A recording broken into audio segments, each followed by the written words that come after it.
हाँ जी, good evening. We are taking up today session. Last class हमने periodic properties पढ़ी।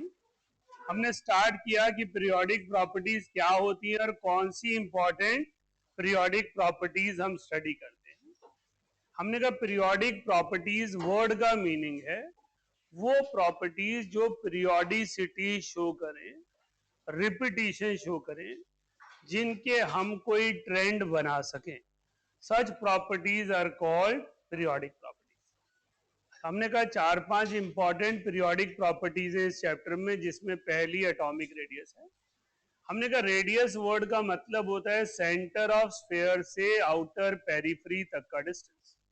हमने कहा वेव मैकेनिकल मॉडल कहता है कि इलेक्ट्रॉन का डिस्टेंस एट इनफाइनाइट पोजीशन भी जीरो नहीं बोला जा सकता, इसलिए आइसोलेटेड एटम में एटॉमिक रेडियस कैलकुलेट नहीं किया जा सकता। तो एटॉमिक रेडियस निकालने के लिए आपको बॉन्डेड फॉर्म में रेडियस को कैलकुलेट करना होता है। So radius is calculated only in the bonded form. हम उसे नॉर्मल कंडीशन में कैलकुलेट नहीं करते। तो बॉन्डेड फॉर्म में कौन सी बॉन्डेड फॉर्म है जहां पर एटम की आइडेंटिटी मेंटेन होती है? Covalent radius, metallic radius, van der Waals radius. Last में हमने किया था ionic radius. Ionic radius ion का रेडियस है, एटम का नहीं है, इसलिए आयनिक रेडियस को बीच में नहीं लेते। कुछ बच्चे क्या करते हैं, घर जाकर ये सोचते हैं कोवेलेंट भी बॉन्ड है, आयनिक भी बॉन्ड है, तो कोवेलेंट रेडियस भी ले लेते हैं, आयनिक भी ले लेते हैं, उसकी एवरेज कर देते हैं। नो, आयनिक रेडियस में एटम नहीं है, वो आयन है, इसलिए एटॉमिक रेडियस के लिए उसे नहीं लिया जा सकता। हमने कहा 3 तरह के रेडियस क्यों लिए हैं? क्योंकि हमें एटॉमिक रेडियस चाहिए जिसे हम डायरेक्टली कैलकुलेट नहीं कर सकते, तो हम उसको एक एवरेज की फॉर्म में लेते हैं। कोवेलेंट, मेटालिक, वंडरवॉल, जो रेडियस एग्जिस्ट करते हो। हमने कहा सभी नॉन मेटल के लिए कोवेलेंट और वंडर लेते हैं, और सभी मेटल्स के लिए मेटालिक रेडियस और वंडरवॉल रेडियस लेते हैं। वंडरवॉल रेडियस हर एलिमेंट्री स्पीशीज के लिए एग्जिस्ट करता है, कोवेलेंट और मेटालिक रिस्पेक्टिवली नॉन मेटल और मेटल के लिए करता है। हमने कहा इन तीनों डेफिनेशन में कॉमन क्या है? Half of inter nuclear distance. अब कंडीशन क्या देखूंगा, वो डिपेंड करेगा। कोवेलेंट होगा तो कोवेलेंट बॉन्ड देखूंगा, कोवेलेंट होगा तो कोवेलेंट बॉन्ड देखूंगा, मेटालिक रेडियस होगा तो कर्नल्स देखूंगा, और वंडरवॉल रेडियस होगा तो half of the distance between two molecules देखूंगा। जब हम कोवेलेंट रेडियस की बात करते हैं तो कोवेलेंट बॉन्ड हम 10th में सीखे हुए होते हैं, हमें पता होता है शेयरिंग होनी है, ओवरलैपिंग होनी है, तो इसको समझने में हमें दिक्कत नहीं आती। सामने से दिख रहा होता है कि half of the nuclear distance लेना है, तो रेडियस थोड़ा सा छोटा हो जाएगा क्योंकि एरिया ऑफ ओवरलैप ज्यादा है। हमने कहा ये रेडियस आइडली सिमिलर एटम्स के बीच में स्टडी किया जाता है। किससे स्टडी किया जाता है? जहां सिंगल बॉन्ड। अगर डबल बॉन्ड होगा तो एटम ज्यादा नजदीक आ जाएंगे, एरिया ऑफ ओवरलैप बड़ा हो जाएगा, रेडियस और ज्यादा श्रिंक हो जाएगा। तो डबल बॉन्ड, ट्रिपल बॉन्ड से जो रेडियस आता है वो एक्चुअल रेडियस को कैलकुलेट नहीं करके देता। हमने कहा ये इंटर न्यूक्लियर डिस्टेंस को बॉन्ड लेंथ भी कहते हैं, आपकी क्लास में टर्म नहीं लिखी थी। तो इंटर न्यूक्लियर डिस्टेंस को बॉन्ड लेंथ भी कहते हैं। तो हो सकता है किसी न्यूमेरिकल में बॉन्ड लेंथ लिखा हुआ आ जाए, तो आपके पास जो ये ए बी एक्स वाई लिख रहा हूं, ये सारी बॉन्ड लेंथ है जो दो एटम के बीच में डिस्टेंस को डिसाइड कर रही है। इसी पेज में था, पिछला पेज, हाँ इसे पीछे, ये सामने ऊपर। तो आपके पास half of internuclear distances, half of bond. हमारे पास जो नई चीज हम 11th लेवल पे यहां पढ़ रहे हैं वो मेटालिक बॉन्ड है, जिसके बारे में हमें पहले से कोई अनुमान नहीं है। हमने कहा अगर कर्नल की बात करें और कैटायन की बात करें तो वो एग्जैक्टली आइडेंटिकल है फिजिकल डायमेंशंस में। अगर आपसे कोई पूछे डिस्टेंस कैसा है, कितना बड़ा कितना छोटा होगा, तो मेटल का कैटायन और मेटल का कर्नल एक बराबर है।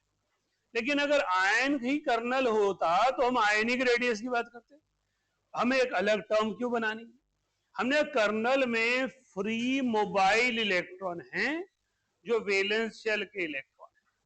जब कभी आपने पहली बार मेटल और नॉन मेटल पढ़ा होगा, शायद 7th क्लास या 6th में पढ़ते हैं आप, तो metals are those which have tendency to lose electron and non-metal are those which have tendency to gain electron. So metal उसे कहते हैं जो रिएक्टिव होता है इलेक्ट्रॉन को लेकर, तो वैलेंस शेल के इलेक्ट्रॉन फ्रीली अवेलेबल हैं। उस फ्री अवेलेबल इलेक्ट्रॉन के अलावा जो बच गया उसे कर्नल कह दिया। अगर कर्नल को समझने में कोई दिक्कत आए तो ऐसी एक पिक्चर बना सकते हैं कि 1 2 3 शेल थे, लेड से मैग्नीशियम ले लिया 282, तो हमने ये वाला शेल जो है वो रिमूव कर दिया, रेस्ट जो बच गया वो कर्नल है। उस वैलेंस शेल के 2 इलेक्ट्रॉन यहां फ्री इलेक्ट्रॉन है और जो रेस्ट बच गया वो कर्नल। तो मैंने कहा था अगर आप इसकी एक सिमिली एनोमली क्रिएट करना चाहते हैं तो आप ऑरेंज पील करके रख लीजिए। तो जो आपने पील किया ऑरेंज को, जो सरफेस से निकाला आपने, वो फ्री मोबाइल इलेक्ट्रॉन है। जो बच गया आपके पास वो कर्नल है। सो कर्नल का मतलब है, सॉरी, आपके पास कर्नल का मतलब है हमारे पास वैलेंस शेल के इलेक्ट्रॉन्स के अलावा जो आपके पास इंटरनल इलेक्ट्रॉन है उसको आप कर्नल कह रहे हैं। Nucleus plus electrons. क्लियर हो गया? क्लियर है? और क्या पूछा था आप लोगों ने? एक और क्वेश्चन था किसी का, क्या था? हाँ, ट्रेंड इन पीरियड। हमने कहा जब हम एटॉमिक रेडियस की बात करेंगे तो एटॉमिक रेडियस को हम पीरियोडिक प्रॉपर्टी पढ़ रहे हैं। पीरियोडिक प्रॉपर्टी वर्ड का मीनिंग ये है कि हमने ट्रेंड स्टडी करना है पीरियड में और ग्रुप में। पीरियड और ग्रुप में जब हमने ट्रेंड स्टडी करना है तो हमने कहा atomic radius is decided by sigma, screening value. वैसे स्क्रीनिंग एक कंसेप्ट की तरह पढ़ा जाता है, कांस्टेंट तो सिर्फ एक कंसेप्ट है, स्लेटर रूल, जो ओलंपियाड वगैरह में पूछा जाता है, बाकी किसी जगह यूज नहीं होता, काम भी नहीं आता। अगर उसको अप्लाई करें तो कुछ ऑर्डर गलत हो जाते हैं, इसलिए उसे पढ़ने का फायदा नहीं है, कंसेप्चुअली पढ़ने का फायदा। तो हमने कहा स्क्रीनिंग क्या है? इंटर इलेक्ट्रॉनिक रिपल्शन और curtain of electron between outer electron and nuclear force of attraction. ये कर्टेन कितना थिक होगा वो डिपेंड करेगा नोडल प्लेन्स पे, वो डिपेंड करेगा इलेक्ट्रॉन के नंबर। हमने कहा जब हम ग्रुप के अलोंग जा रहे हैं, जब हम ग्रुप के अलोंग स्टडी कर रहे हैं तो Z भी इंक्रीज हो रहा है, सिग्मा भी इंक्रीज हो रहा है, बट सिग्मा हायर वैल्यू से इंक्रीज हो रहा है। तो ये जो डिफरेंस होगा वो छोटा हो जाएगा, तो Z इफेक्टिव बड़ा होने से कॉन्ट्रैक्शन हो जाएगी। ये लिखवाया नहीं था, जरूरत भी मुझे ज्यादा लगी नहीं, पिछले बैच वालों ने कहा बट लिख के बता दो, मैंने लिख दिया। राइट, हमने कहा डाउन द ग्रुप जाते हुए एटॉमिक नंबर भी इंक्रीज हो रहा है, सिग्मा भी इंक्रीज हो रहा है, बट ये इंक्रीज ज्यादा से है तो डिफरेंस छोटा हो जा रहा है। Z इफेक्टिव छोटा होने से रेडियस बड़ा हो जा रहा है। लेकिन जब मैं बात करता हूं पीरियड की, तो पीरियड में क्या हो रहा है?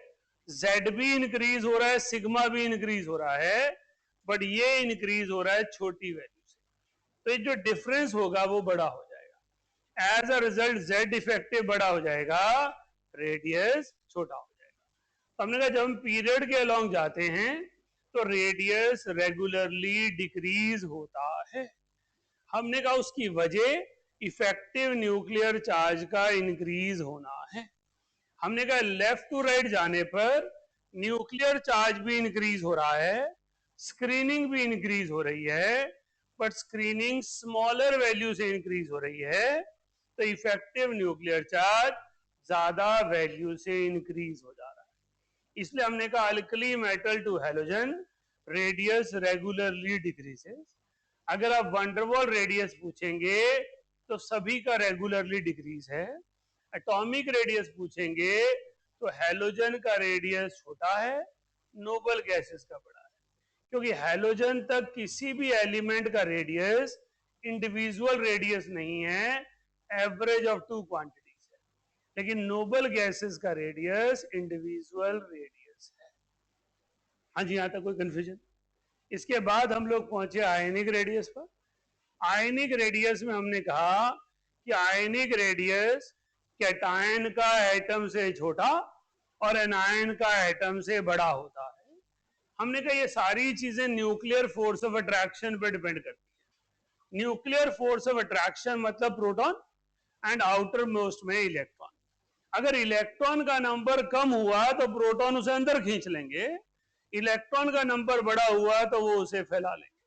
सो ई वैल्यू ज्यादा होने से रेडियस बड़ा हो जाता है।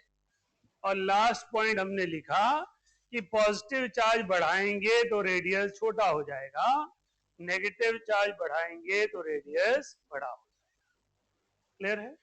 इसके बाद एक आइसो इलेक्ट्रॉनिक पर क्वेश्चन आता है, वो लिखवाता हूं। लिखिए, आप में से कोई बता सकता है आइसो इलेक्ट्रॉनिक स्पीशीज कौन सी होती है? Same number of electrons. लिखिए,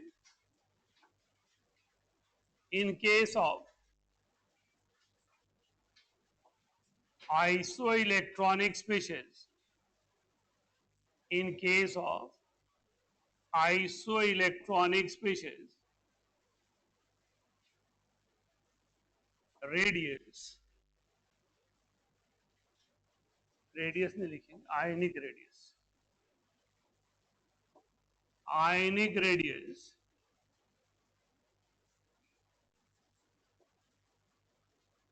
decreases with increase in positive charge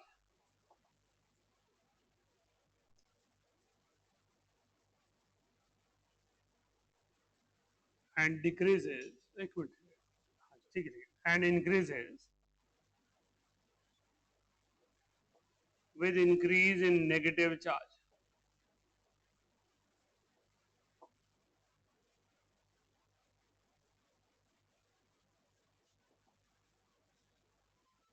इसमें कुछ भी ऐसा नहीं है जो नया लिखा हो, लास्ट क्लास में आपने यही लिखा था, सिर्फ एक वर्ड ऐड किया, iso electronic.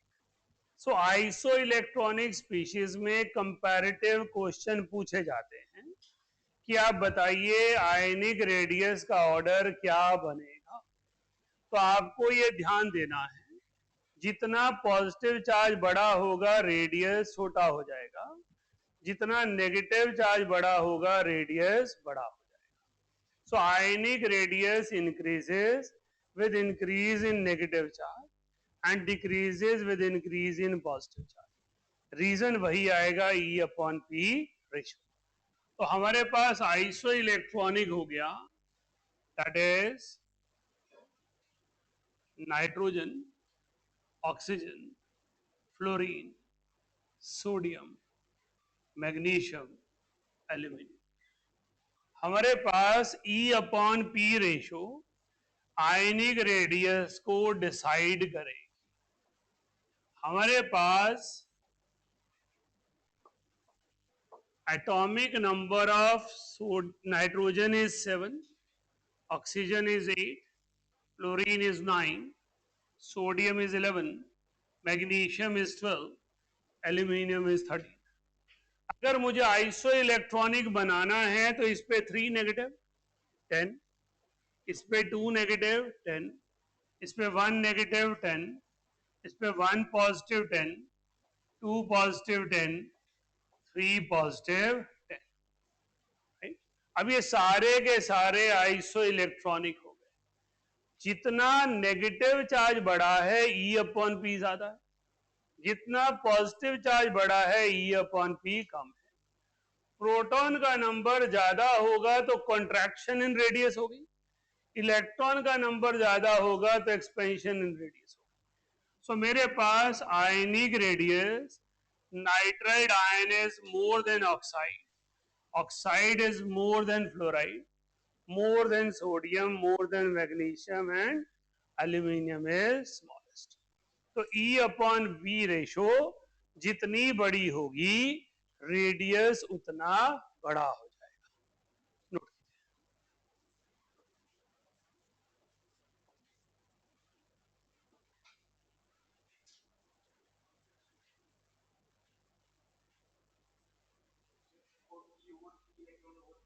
Electron to proton, right.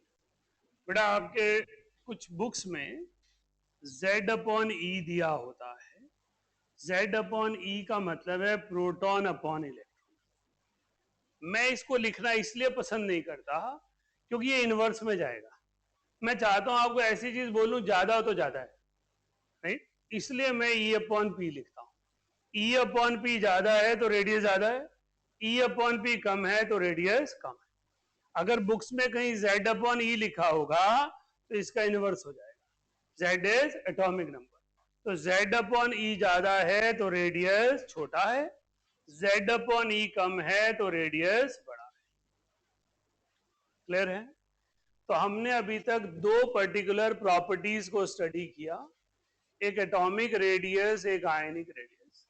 Atomic radius normal trends हैं जो हमने स्टडी किए। एक्सेप्शनल ट्रेंड है बोरॉन फैमिली, एक्सेप्शनल ट्रेंड है डी ब्लॉक। डी ब्लॉक में left to right radius constant हो जाता है, down the group radius constant हो जाता है। बोरॉन फैमिली में रेडियस छोटा हो जाता है नीचे जाते हुए। गैलियम छोटा है, एल्यूमिनियम बड़ा है, जबकि एल्यूमिनियम ऊपर है और गैलियम नीचे। पर मैं अभी उसको यहाँ पे लिखवाना नहीं चाहता। मैं चाहता हूँ पहले आप सारा चैप्टर थॉरो कर लें, फिर हम उन एक्सेप्शंस की तरफ जाएं, राइट। पहले आप अपने कंसेप्ट्स को फॉर्म करें जो यूनिवर्सल कंसेप्ट्स हैं, जो सभी एग्जाम्स में आने, including your school exam, right. D block को कंपटीशन बुक यहाँ पर डाल देती है, पर पढ़ने का राइट तरीका है जब डी ब्लॉक एलिमेंट पढ़े। बोरॉन फैमिली का एक्सेप्शनल ट्रेंड हम यहाँ नहीं पढ़ते, पढ़ना चाहिए बोरॉन फैमिली के अंदर, लेकिन क्योंकि हम आपको कंपटीशन लेवल पढ़ा रहे हैं और हम चाहते हैं आप कंपटीशन बुक साथ साथ करें, तो कंपटीशन बुक्स में ये क्वेश्चन इसी चैप्टर में आ जाते हैं, तो हम इसके अलग से करेंगे, अभी नहीं कर रहे हैं। अभी हमने जनरल ट्रेंड पढ़े हैं, एटॉमिक रेडियस किसका बड़ा और एटॉमिक रेडियस किसका छोटा है, राइट। आयनिक रेडियस हमेशा एटम के रिस्पेक्ट में स्टडी होना है, क्योंकि पिछले चैप्टर में भी जब हमने आयनिक कॉन्फ़िगरेशन लिखी तो हमने कहा पहले आप एटम की कॉन्फ़िगरेशन लिखिए फिर आयन की, क्योंकि आयन इंडिपेंडेंटली एग्जिस्ट नहीं करता। इसी तरह हमने आयनिक रेडियस आपको इन कंपैरिजन टू एटम पढ़ाया कि एटम बड़ा है, एटम से बड़ा है या एटम से छोटा है। क्लियर है? नेक्स्ट टॉपिक लिखेंगे ionization energy.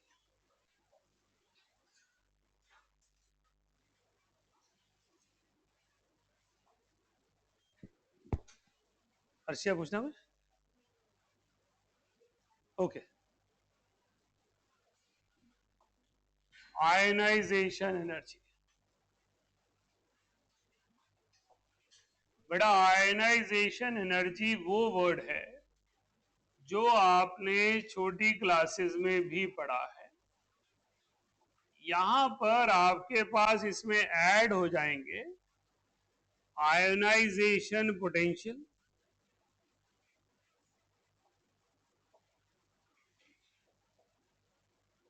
and ionization enthalpy.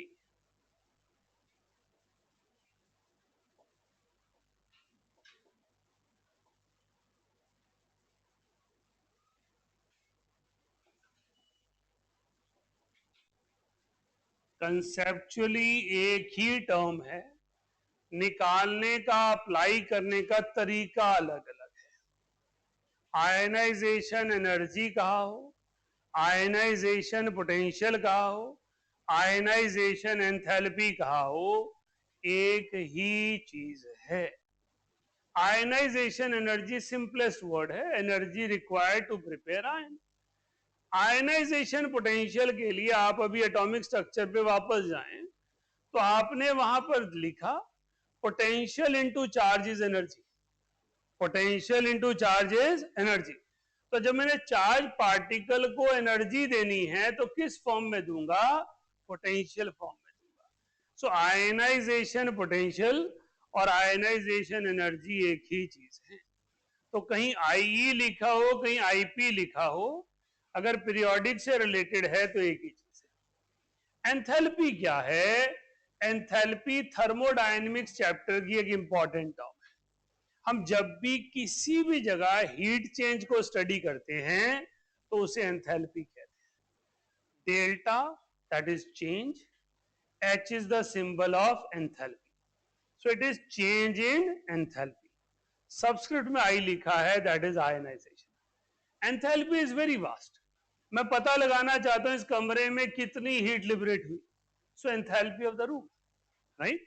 अगर मैं पता लगाना चाहता हूं कि ये पेन स्टाइलस मेरे हाथ में आने से पहले कैसा था और मेरे हाथ में आने का कितनी हीट इसने एब्जॉर्ब की, that is the enthalpy transfer from palm to the stylus.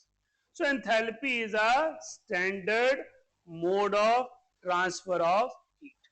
तो इसलिए इसको आयनाइजेशन एंथैल्पी भी कहा जाता है। तो कहीं आयनाइजेशन एंथैल्पी लिखा है, आयनाइजेशन एनर्जी लिखा है, आयनाइजेशन पोटेंशियल लिखा है, एक ही बात है, राइट। रूबल कितनी तरह के आयंस होते हैं? Very good. कौन कौन से? Positive and negative, cation and anion. Cation कैसे बनता है बेटा? Loss of electron, anion gain of electron. Confidence से बोल, बड़ा अच्छा बोल रही है, राइट। अब इन दोनों में से ये बता बेटा, इन दोनों में से इंटरडिपेंडेंट कौन है? कैटायन एनायन फॉर्मेशन पे डिपेंडेंट है या एनायन कैटायन फॉर्मेशन पे डिपेंडेंट?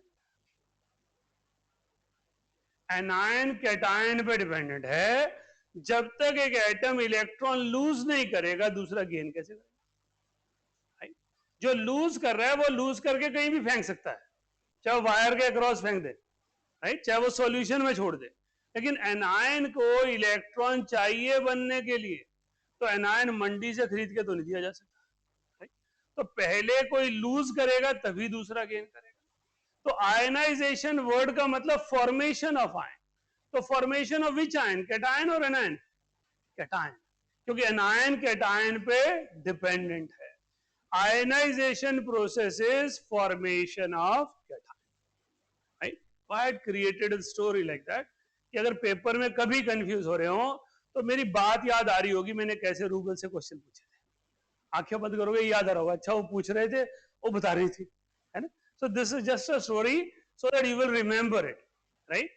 बहुत सारे बच्चे पेपर में जाके उलझ जाते हैं कि एनायन बन रहा था या कैटायन बन रहा था, क्योंकि ionization is a English language word. Formation of ion, process of formation of ion is called ionization. So मेरे पास एनायन कैटायन पर डिपेंडेंट है, तो जब तक कैटायन नहीं बनेगा एनायन नहीं बन सकता। इसलिए ionization is a term refer to cation formation. अब कैटायन के लिए इलेक्ट्रॉन को बाहर निकालना है। इलेक्ट्रॉन को किसने होल्ड किया हुआ है? न्यूक्लियस ने। तो मुझे न्यूक्लियर फोर्स ऑफ अट्रैक्शन से बाहर निकालना है, तो इलेक्ट्रॉन को लालच दूंगा तभी तो आएगा। अब लालच की फॉर्म में क्या दूंगा? Energy. So ionization energy is always required for removal of electron, never released. Ionization enthalpy or ionization energy is amount of energy required to remove an electron from outermost orbital of isolated gaseous atom. लिखिए, it is the amount of energy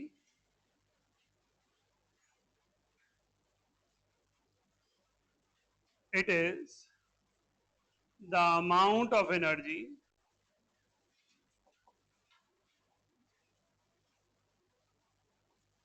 required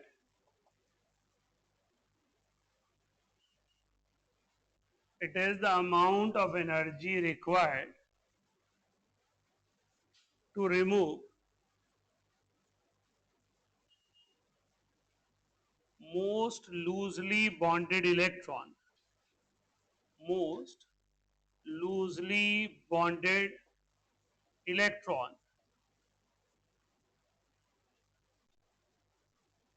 from outermost orbital of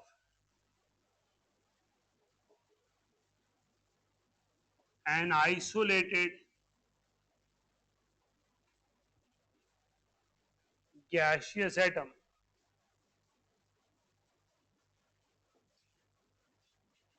in its ground state.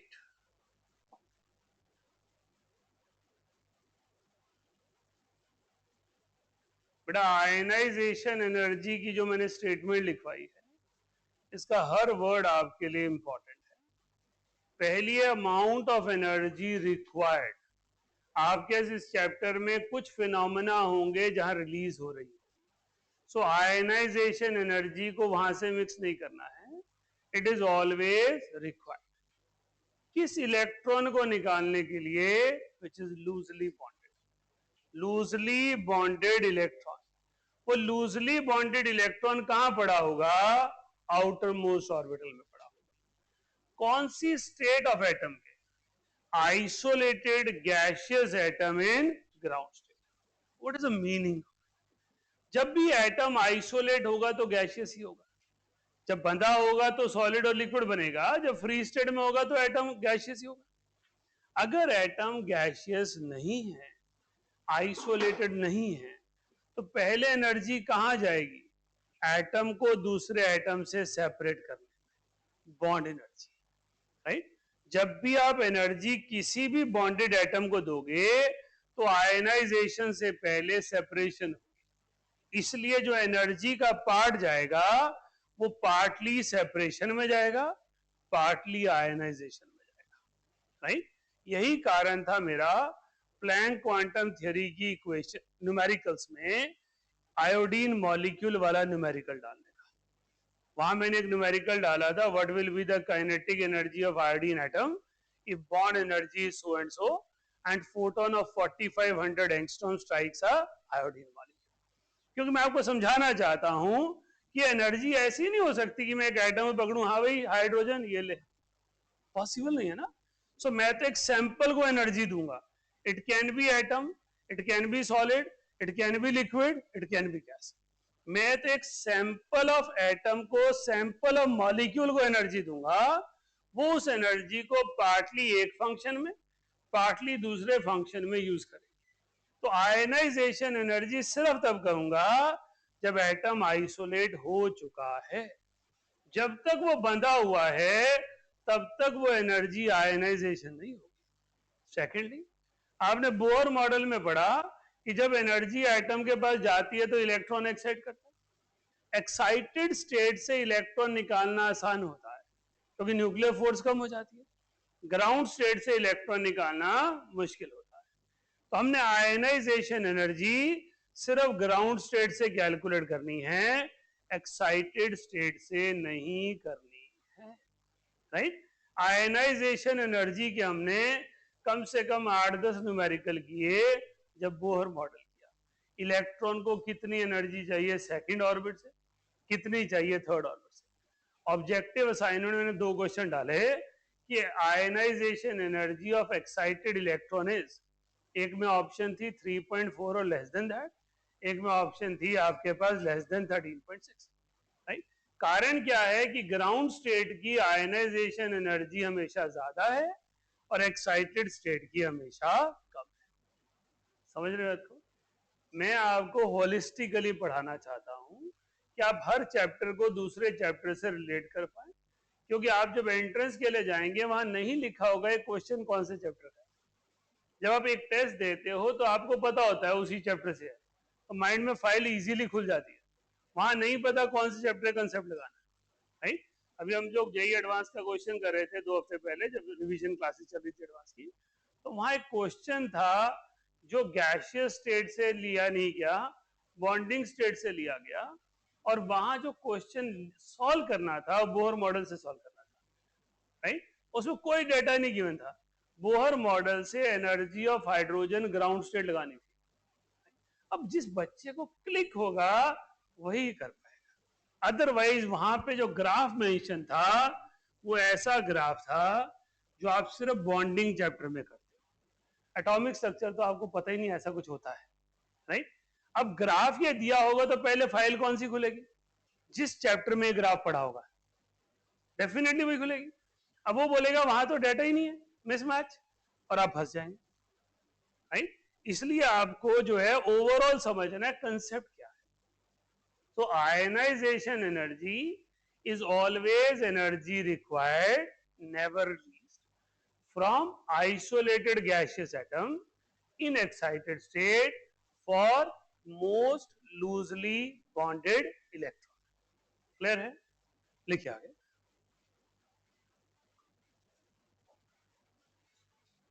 In case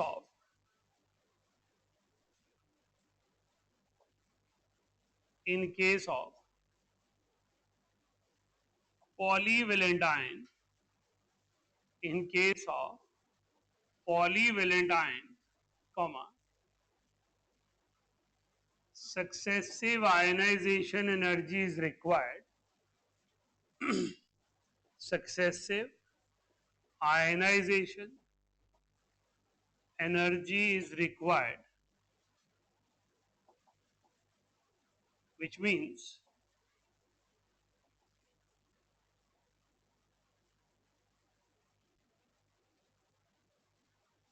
energy required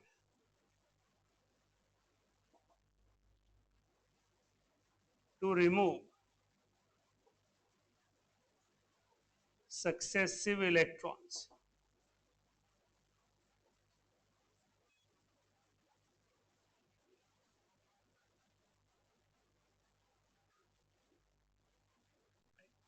बेटा हम कभी भी किसी भी atom से एक से ज्यादा इलेक्ट्रॉन सीधे नहीं निकाल सकते, they are always removed in succession. तो हमारे पास एक एलिमेंट ए है, गैसियस स्टेट में है, हमने उसका ए पॉजिटिव कैटायन बना दिया एक इलेक्ट्रॉन निकालकर, तो हमने इसको IE1 कह दिया।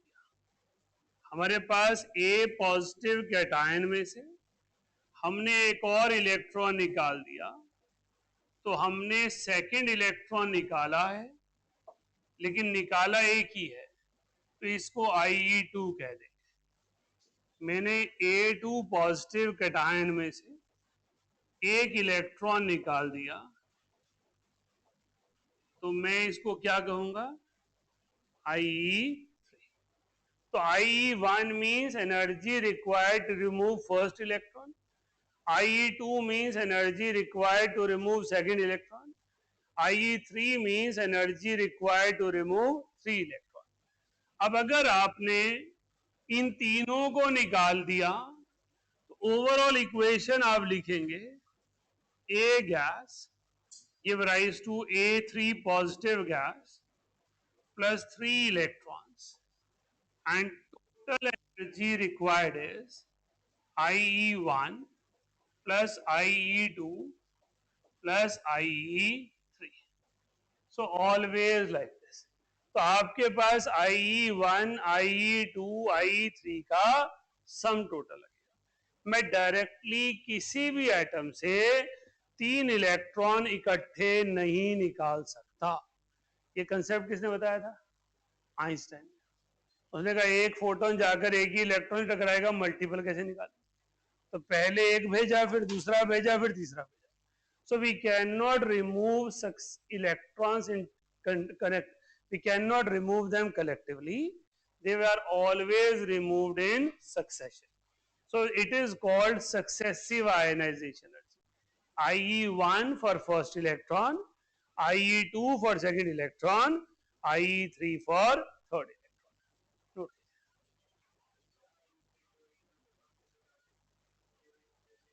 मुझे नहीं पता, आप बताइए आपने क्यों सोचा?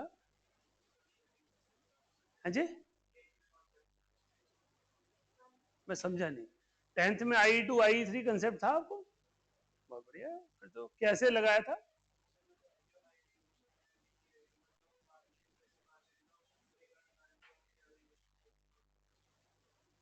पास और दूर कहना सही है, या फोर्स ऑफ अट्रैक्शन ज्यादा और कम होना क्या है सही है ना? हमें पता नहीं इलेक्ट्रॉन तो कहाँ होगा, है ना? किसी एटम में हो सकता है कि इलेक्ट्रॉन लूज करने या सेकंड शेल दूर पास चली गई।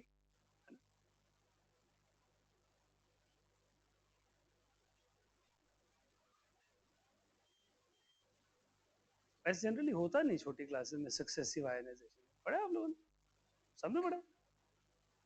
कौन से स्कूल से पढ़ा? अच्छा, ऐसे ही जनरली बोल दिया होगा, नोट कर।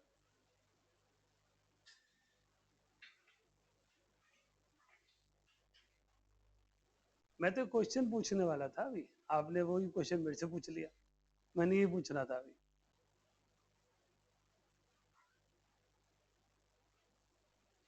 अभी आ रहा हूँ, मैं लिखवाए बिना थोड़ा रहूंगा, मैं तो पूछ रही है। बेटा हमसे पूछा जाता है कि किसी एलिमेंट में I1 I2 I3 का ऑर्डर क्या होगा, right? So always remember, IE1 neutral atom है, IE2 मोनोवेलेंट केटायन है, IE2 डाइवेलेंट केटायन। जितना पॉजिटिव चार्ज बढ़ेगा न्यूक्लियर फोर्स बढ़ेगी, इलेक्ट्रॉन टाइटली होल्ड होंगे, सो एनर्जी ऑलवेज इंक्रीज हो जाएगी। Successive ionization energy always increases without any exception. पूरे periodic table में कोई एक्सेप्शन नहीं। अगर आप सेम एलिमेंट की सक्सेसिव आयनाइजेशन एनर्जी पढ़ रहे हो, इट ऑलवेज इंक्रीजेस। लिखिएगा। हाँ जी, स्क्रीनिंग कांस्टेंट डिक्रीज हो या आप कुछ भी कह सकते हो, इलेक्ट्रॉन नंबर कम हो गया, राइट? तो E/P ratio is better explanation than screening. मुझे नहीं पता इलेक्ट्रॉन अंदर से भेजा बाहर से भेजा किस हिसाब से गया, सेम शेल का गया या किसी और शेल का गया, है ना? लिखिए, successive ionization energy, successive ionization energy is always higher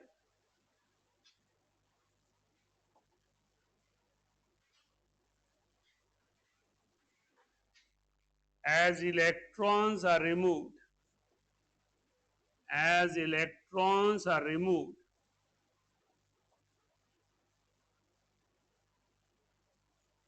from ionic species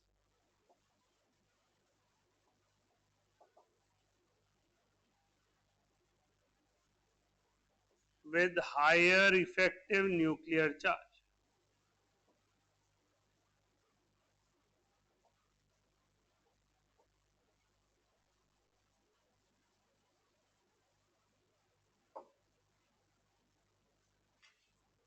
So IE3 greater than IE2 greater than IE1.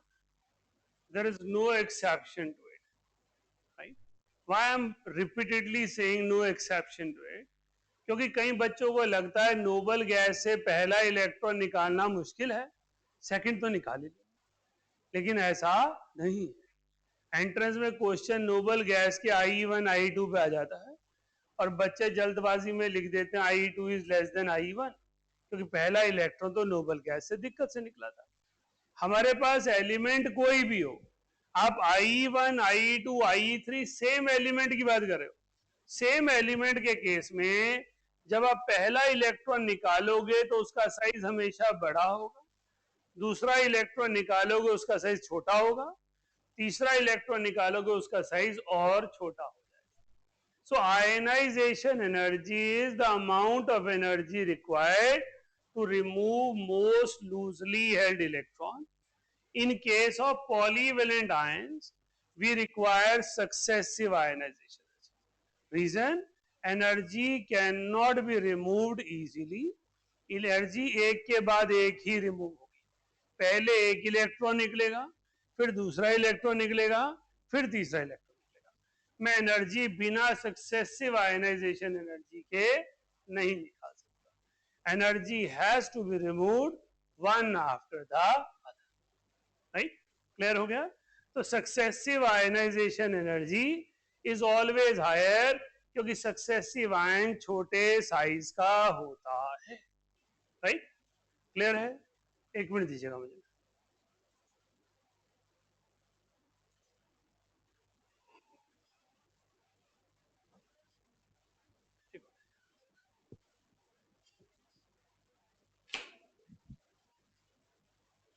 हाँ जी,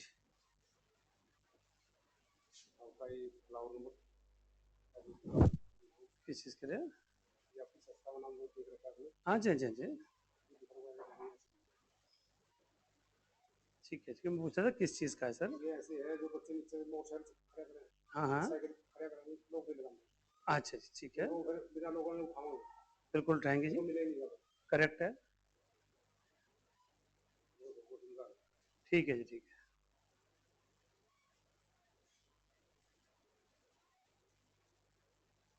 फिर आप लोगों को परेशान करते हैं, मैं रिपोर्ट लिखाऊंगा।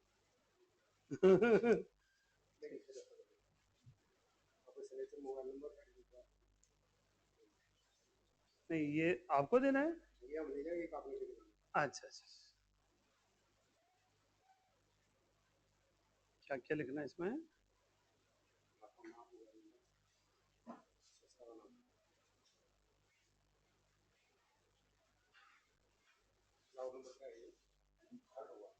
सेकंड फ्लोर है।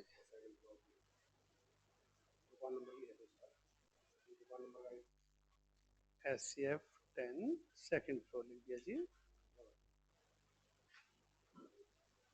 बस। फोन नंबर लिखना,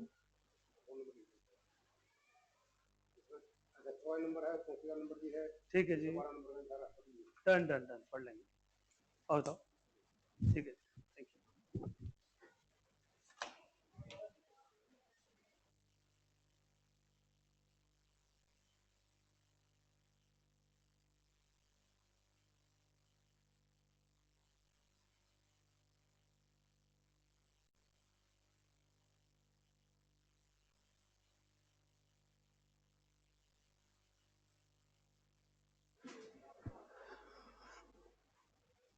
लिखिए आगे। तो बेटा हमारे पास बेसिकली ब्रेक इसलिए थी, वो पुलिस वाले आए हुए थे कि बच्चे नीचे साइकिल सुइकल लगाते हैं, लॉक नहीं करते हैं, उन्हें बोले साइकिल पे लॉक लगा के ऐसे ऊपर ना आए, फिर साइकिल चोरी हो गई तो हमारी कोई जिम्मेदारी नहीं होगी।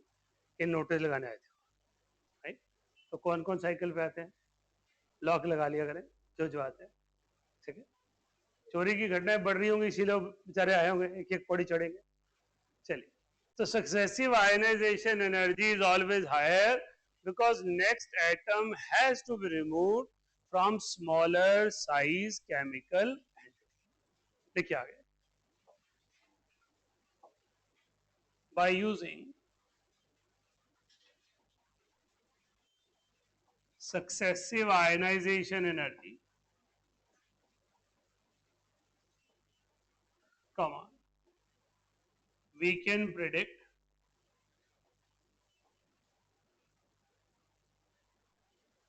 configuration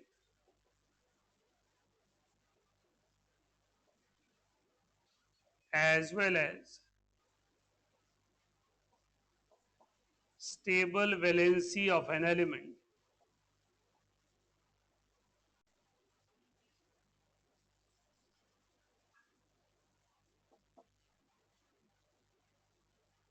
The ionization energy is the energy required to remove electron from an isolated gaseous atom. Right? हमारे पास इलेक्ट्रॉन एक भी निकाला जा सकता है, चार भी निकाले जा सकते हैं। कंसेप्चुअली तो हम कितने भी निकाल सकते हैं। जब आपने बोहर मॉडल पढ़ा तो आपने यूरेनियम 91 प्लस भी पढ़ा। इसका मतलब कंसेप्चुअली थेरेटिकली मैं 91 इलेक्ट्रॉन भी निकाल सकता हूं।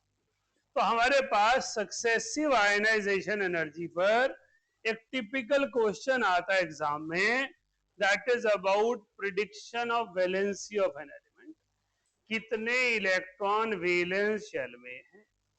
तो एक के बाद दो, दो के बाद तीन, तीन के बाद चार, आयनाइजेशन एनर्जी बढ़ रही है।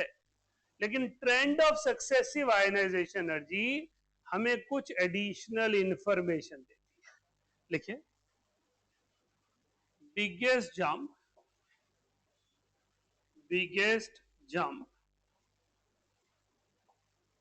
in ionization energy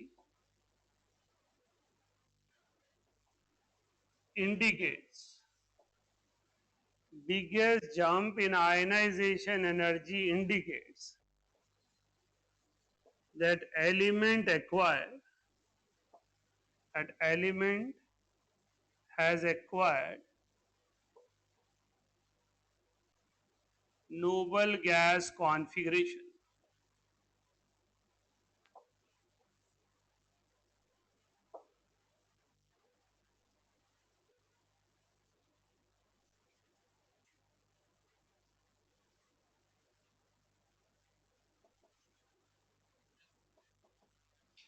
तो हमारे पास एक एलिमेंट के डेटा को देखकर हम पता लगा सकते हैं कि उसके पास वैलेंस शेल में कितने इलेक्ट्रॉन हैं। हमने लिखा बिगेस्ट जंप, इसका मतलब डिफरेंस। जब आपने सक्सेसिव आयनाइजेशन एनर्जी का डिफरेंस लिखा तो उस डिफरेंस में जहां बिगेस्ट वैल्यू का चेंज आएगा वो बताएगा कि नोबल गैस कॉन्फ़िगरेशन आ गई थी, इसलिए इलेक्ट्रॉन निकालने में आपको तकलीफ हो रही थी। तो वहां पर इतने वैलेंस शेल में इलेक्ट्रॉन हैं।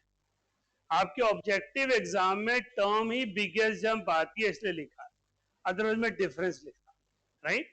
वो लिखते पूछते हैं biggest jump in the config ionization energy appear.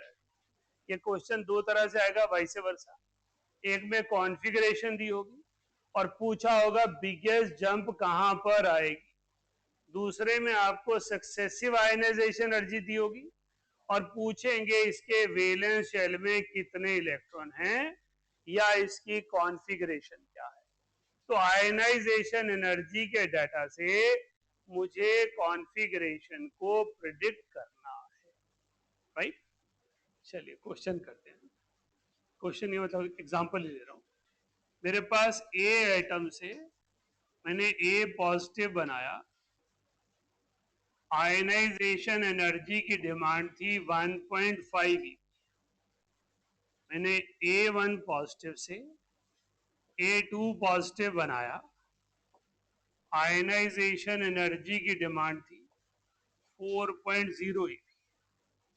मैंने A2 पॉजिटिव से A3 पॉजिटिव बनाया, आयनाइजेशन एनर्जी की डिमांड है 9 EV.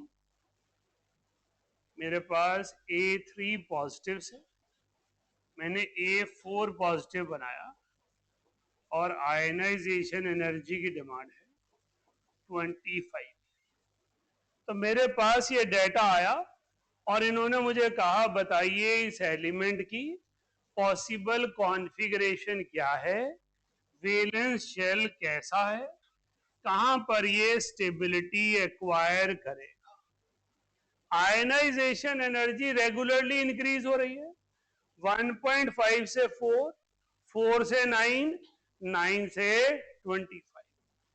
difference in ionization energy at first second level is 2.5 eV, second and third level is 5.0 eV and third and fourth is 16 eV।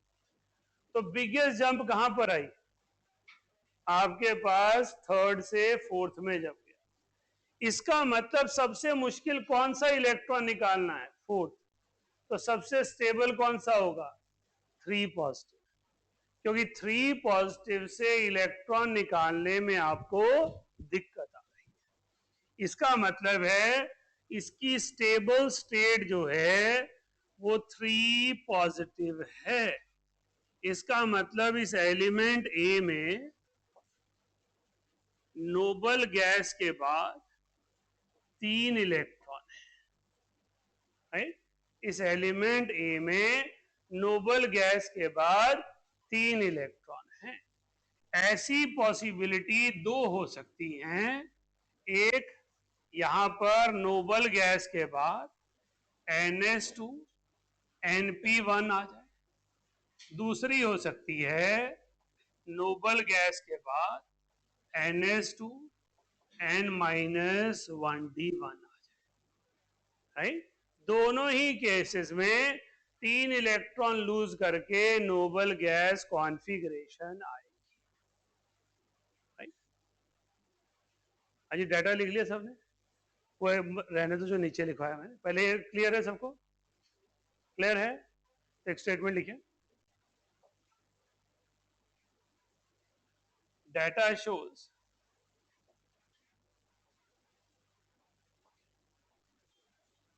biggest jump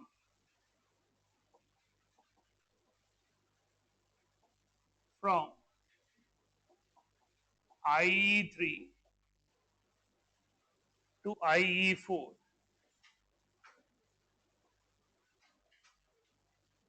so element must have 3 electrons in outermost shell or valence electrons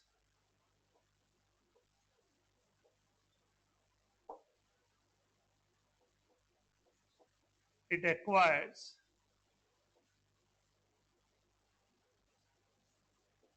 noble gas configuration after loss of 3 electrons.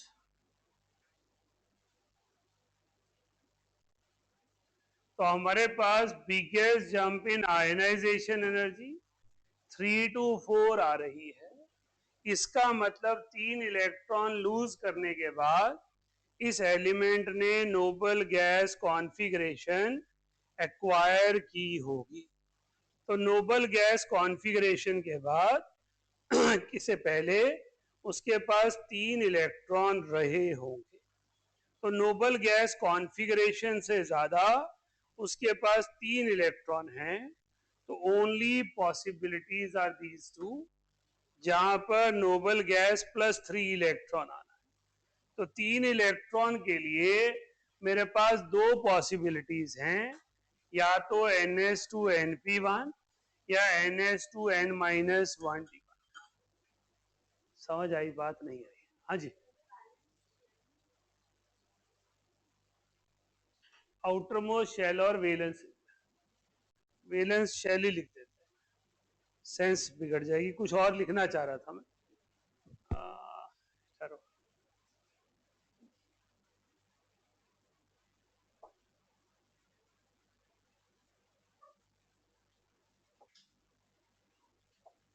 और 3 valence electrons लिखना दो, electron. Reason क्या है? आपने जब यहां लिखा तो ये वेलेंस शेल है, अनन्या ध्यान दीजिएगा, ये वेलेंस शेल में 3 इलेक्ट्रॉन है आउटर मोस्ट ऑर्बिट में। यहां पर ये आउटर मोस्ट है, ये इनर है। तो अगर मैं लिखूंगा सिर्फ आउटर मोस्ट तो ये क्राइटेरिया बाहर हो जाएगा। 3 वेलेंस इलेक्ट्रॉन कहेगा नोबल गैस के अलावा 3 इलेक्ट्रॉन है, राइट? समझ रहे हो? मैं क्यों ये चीज इलेक्ट्रॉन ऐड करना चाहता था, आउटर मोस्ट शेल खाली नहीं लिखना चाहता। वेलेंस इलेक्ट्रॉन सिर्फ आउटर मोस्ट इलेक्ट्रॉन नहीं होते, NS और N-1D के इलेक्ट्रॉन भी। समझ में आई मेरी बात? नहीं आई? हमने कहा जब भी आपने किसी एलिमेंट को सक्सेसिव आयनाइजेशन एनर्जी देनी है, after attaining noble gas configuration, it will show biggest jump in ionization energy. तो जो डेटा मैंने लिया था वो सपोर्ट करता है कि नोबल गैस से एक्स्ट्रा 3 इलेक्ट्रॉन होने चाहिए। तो as per our knowledge of configuration system, either it is NH2NP1 or it is NH2N-1D1, कोई बच्चा इसका किसी एलिमेंट का एग्जांपल दे पाए? नोबल गैस के अलावा 3 इलेक्ट्रॉन, कोई एलिमेंट? हाँ जी, हाँ जी, सुन नहीं रहे मेरे भाई? नो, लिथियम में एक ही इलेक्ट्रॉन है, नाइट्रोजन में 5 होते हैं, 2 5। Aluminium, boron, aluminium, gallium, indium, anyone. So boron, aluminium, boron की पूरी फैमिली NH2 NB1, इस कैटेगरी में कोई? पीरियोडिसिटी सोचो, नोबल गैस क्या, 2 इलेक्ट्रॉन का मतलब क्या हुआ? S block. ये क्या हुआ? D block. तो D ब्लॉक का पहला group scandium, yttrium, lanthanum, actinium. जो लैंथेनोइड एक्टिनोइड आपने लिखे, राइट? आपके पास ये क्या है? NH2N-1D1। इसका ले सारे थर्ड ग्रुप के एलिमेंट्स हैं। So third group of periodic table में जो जो आएगा सारे आ जाएंगे, स्कैंडियम, येट्रियम, लैंथेनम, एक्टिनियम, सारे आ जाएंगे, राइट? तो हमारे पास सक्सेसिव आयनाइजेशन एनर्जी में बिगेस्ट जंप कहती है इतने इलेक्ट्रॉन लूज करने के बाद एलिमेंट ने Nobel gas configuration acquire. Clear हो गया? चलिए क्वेश्चन लिखते हैं।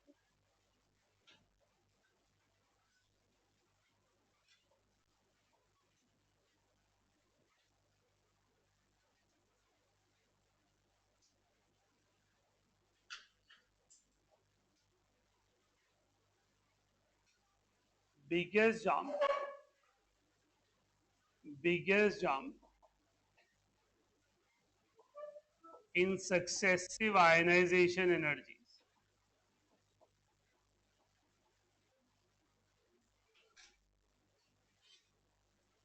appear from dash to dash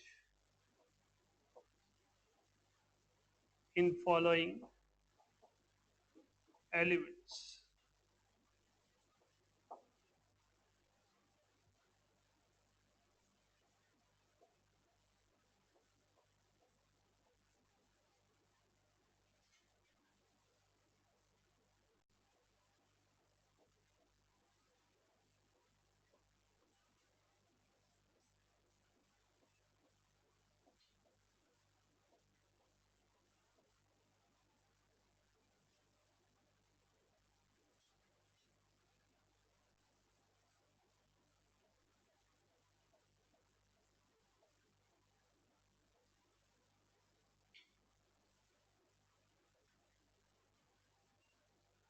हमने क्वेश्चन पूछा कि आपके पास biggest jump in ionization energy कहां पर अपीयर होगी इन एलिमेंट्स में।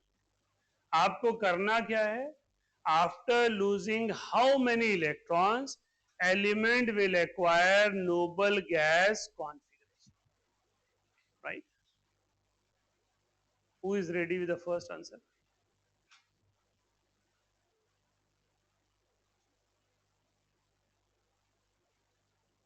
अक्षित, क्षितिज बताओ। हैं? मेरे को नहीं पता ऐसे क्या आंसर होता है, मुझे बताना है दिस टू दिस। हाँ जी, 4 to 5।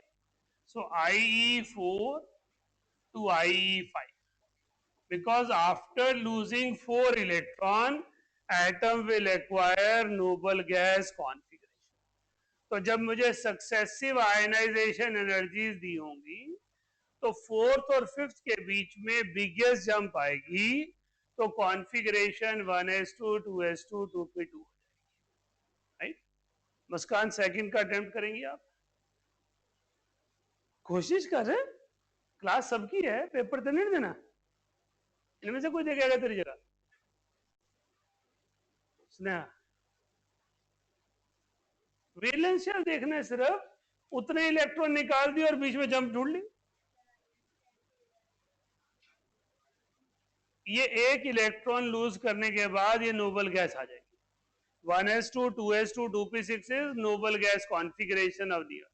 तो कहां होनी चाहिए biggest jump? 1 to 2, IE1 IE1 to IE2। Sneha समझ आया आपको क्या बोला मैंने?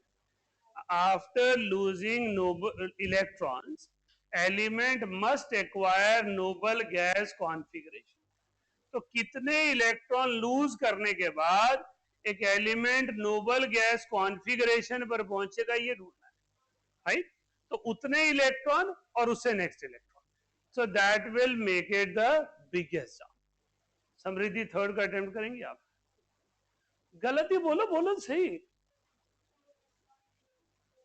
नोबल गैस आ जाएगी तो कहां जंप बोलूं? Ionization energy 2 to ionization energy 3। After losing 2 electron, element will acquire noble gas configuration. So biggest jump in data will appear between IE2 and IE3। समझ आ गई बात? क्लियर? कंफ्यूजन है? बोल क्या कंफ्यूजन है? जब 2 इलेक्ट्रॉन निकल जाएंगे तो नोबल गैस आ जाएगी। इसका मतलब 2 इलेक्ट्रॉन निकलने के बाद नोबल गैस आ गई। अब जब मैं तीसरा इलेक्ट्रॉन निकालने लगूंगा तो कहां से निकालूंगा नोबल गैस? वो निकालने ही नहीं देगा, तो बिगेस्ट जंप आ जाएगी, डिफरेंस बड़ा हो जाएगा। हाँ जी कृतज्ञ। 5 to 6, very good. IE5 to IE6। हाँ जी, आसान चीज है। हमारे पास successive ionization energy data valency बताता है, राइट? आप जो चीज कर रहे हैं वो क्या है? बेसिकली हमने एक एक्सपेरिमेंट किया, हमने कहा इस एलिमेंट की इतनी वैलेंसी है, हमने एक पर्टिकुलर प्रिडिक्शन की। एक्सपेरिमेंटली कैसे निकालूंगा? ये डेटा है, मैं एक के बाद एक इलेक्ट्रॉन निकालता जाऊंगा।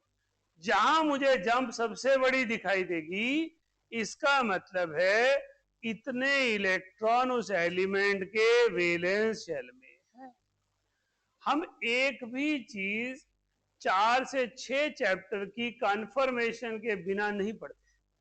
हमें पढ़ाया बेशक चैप्टर टू चैप्टर ही जाएगा ना, छोटे बच्चे हैं अभी, 11th के बच्चे छोटे बच्चे ही होते हैं, right? उन्हें लगता है वो बड़े हो गए, सब्जेक्ट के हिसाब से वो छोटे होते हैं, बाकी सब चीजें बड़े हो सकते हैं, राइट? क्योंकि हम पहली बार ये सारी चीजें रीजनिंग से समझ रहे होते हैं, है ना, कि हाँ ऐसा होता है। तो अगर मैं कह रहा हूं कि बेरिलियम की कॉन्फ़िगरेशन 1s2 है, जिसने सबसे पहले ढूंढी होगी उसको कैसे पता होगा? उसने बहुत सारे एक्सपेरिमेंट किए होंगे, स्पेक्ट्रोस्कोपी की होगी, उसका स्पेक्ट्रम स्टडी किया होगा, इलेक्ट्रॉनिक ट्रांजिशन स्टडी की होगी, successive data of ionization energy study किया होगा, स्टॉपिंग पोटेंशियल स्टडी किया होगा, अलग अलग फीचर जो एलिमेंट की पॉसिबिलिटीज हो। क्योंकि साइंस बिना एक्सपेरिमेंटल प्रूफ के एक्सेप्ट नहीं करती। हमने पढ़ तो जो मर्जी लिया, पर कोई ना कोई एक्सपेरिमेंटल प्रूफ तो चाहिए ना, हम क्या बोल रहे हैं, तो उसके लिए ये डाटा है। तो successive ionization energy is a tool to identify how many valence electrons an element has. Clear हो गया? तो अभी तक हमने क्या सीखा? आयनाइजेशन एनर्जी क्या होती है, और एक से ज्यादा इलेक्ट्रॉन निकालते हैं तो कैसे निकालते हैं, और जब हमें सक्सेसिव आयनाइजेशन एनर्जी दी हो तो उससे एलिमेंट की वैलेंसी, वैलेंस शेल कैसे प्रिडिक्ट करते हैं। वैसे वर्षा अगर हमें कॉन्फ़िगरेशन दी हो तो हम कैसे प्रिडिक्ट करते हैं कि आयनाइजेशन एनर्जी का ट्रेंड क्या होगा। क्लियर हो गया? चले आगे। सो यहां तक आपने ionization energy, successive ionization energy, polyvalent ion की ionization energy, successive ionization energy का ऑर्डर और उससे प्रिडिक्शन, ये सारी चीजें कंप्लीट कर। किसी को कोई कंफ्यूजन यहां तक? चलो आगे लिखिए, हेडिंग डालिए, factors affecting, factors affecting ionization energy.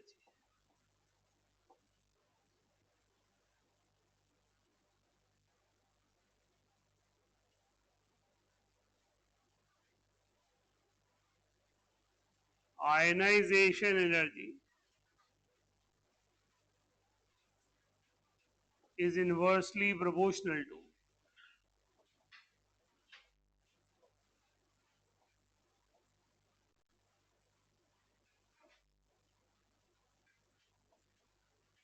effective nuclear charge.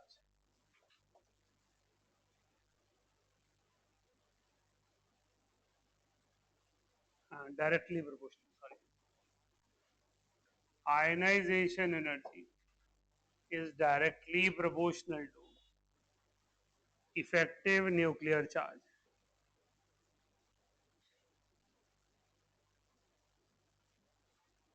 As more effort is required, as more effort is required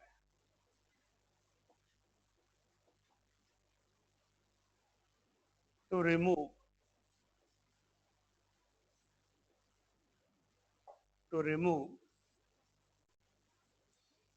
tightly held electrons.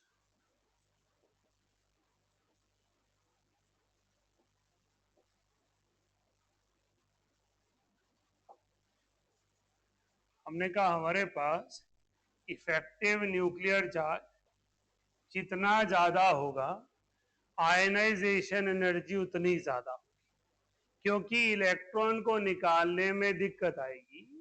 जितना इफेक्टिव न्यूक्लियर चार्ज होगा उतनी फोर्स ऑफ अट्रैक्शन ज्यादा होगी, इलेक्ट्रॉन टाइटली हेल्ड होगा। Next लिखिए, ionization energy is inversely proportional to atomic radius.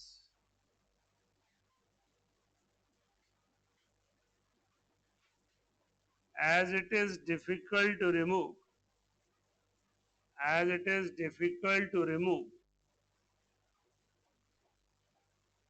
electron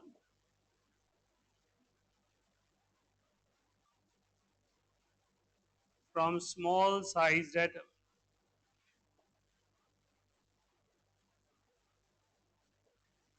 बेटा सारी properties एक दूसरे पे डिपेंडेंट हैं, लेकिन कुछ एक्सेप्शंस हैं, इसलिए आयनाइजेशन एनर्जी में सभी चीजों का कॉम्बिनेशन लेना पड़ता है। Atomic radius is directly proportional to screening and inversely proportional to effective nuclear charge, and effective nuclear charge is directly proportional to ionization energy. But there are few cases where atomic radius is bigger despite of effective nuclear charge. So हमें ionization energy में combination of factor लगाने पड़ते हैं। Secondly, कई बार हमें कोई एक factor याद रह जाता है, अपना उससे काम हो जाता है, इसलिए हमें वैरायटी ऑफ फैक्टर्स पढ़ने। तो जिस एटम का रेडियस बड़ा होगा उसकी आयनाइजेशन एनर्जी कम होगी। It is easy to remove electron from bigger size atom. हमने लास्ट क्लास में पढ़ा था एक पीरियड में सबसे बड़ा कौन सा होता है और सबसे छोटा कौन सा होता है, कौन बता रहा है? अल्कली मेटल सबसे बड़े और सबसे छोटे, इसका मतलब आयनाइजेशन एनर्जी सबसे कम किसकी होगी और सबसे ज्यादा हैलोजन, राइट? तो एक पीरियड में हमारे पास लेफ्ट टू राइट जाएंगे तो अल्कली मेटल की आयनाइजेशन एनर्जी कम और हैलोजन की आयनाइजेशन एनर्जी ज्यादा होगी। नेक्स्ट लिखिए, ionization energy is inversely proportional to screening effect.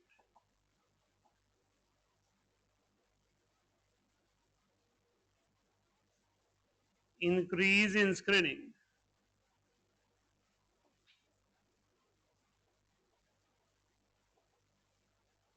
decreases, increase in screening decreases nuclear force of attraction.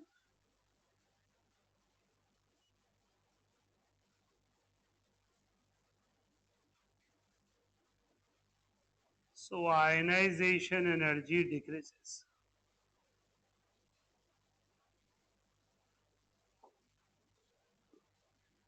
आप जानते ही हैं स्क्रीनिंग एस की सबसे ज्यादा पी की उससे कम, डी की उससे कम, एफ की सबसे कम। Screening effect is directly proportional to, screening effect is inversely proportional to number of nodal planes. Nodal plane जितने ज्यादा होंगे स्क्रीनिंग इफेक्ट उतना कम हो जाएगा। नेक्स्ट लिखिए, fourth factor, half filled and fully filled configurations. Half filled and fully filled electronic configurations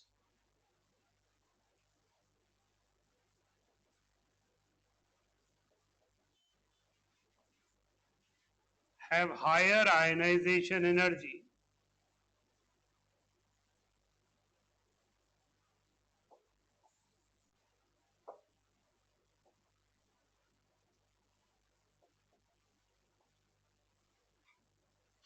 as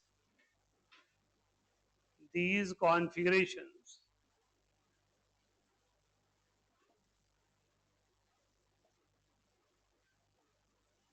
have higher stability, have higher stability. So half filled और fully filled electronic configurations ज्यादा stable होती हैं, इसलिए ionization energy ज्यादा हो जाती है। जितनी स्टेबल कॉन्फ़िगरेशन होगी उससे इलेक्ट्रॉन निकालना और उसमें इलेक्ट्रॉन ऐड करना दोनों मुश्किल होगा, क्योंकि स्टेबल कॉन्फ़िगरेशन इलेक्ट्रॉन गेन करने से और इलेक्ट्रॉन लूज करने से दोनों से अनस्टेबल हो जाएगी। सो वो दोनों ही चीजों को रेजिस्ट करेगी। इसीलिए जिनके पास स्टेबल कॉन्फ़िगरेशंस होती हैं या तो वो ऐसे इंडिपेंडेंटली एग्जिस्ट करते हैं या वो कोवेलेंटली एग्जिस्ट करते हैं। आयनिक में रेजिस्ट करते हैं क्योंकि वो इलेक्ट्रॉन लूज और गेन करना नहीं चाहते। राइट, नेक्स्ट लिखिए,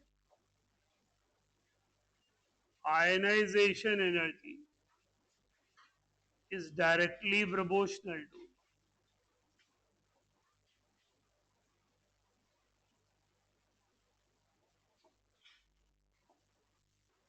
penetration effect, penetration power.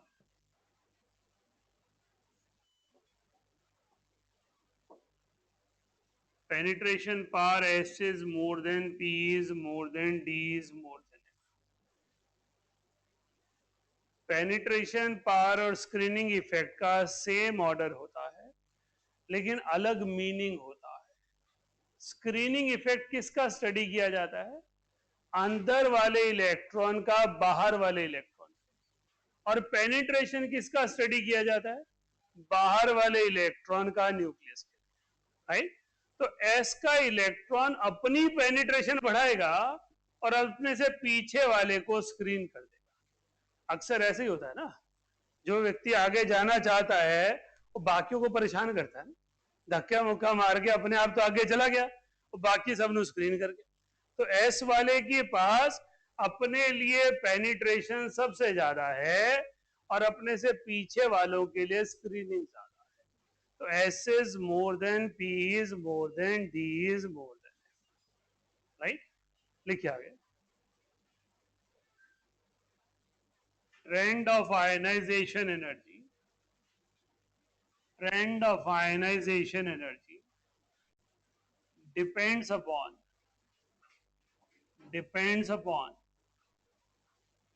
combination of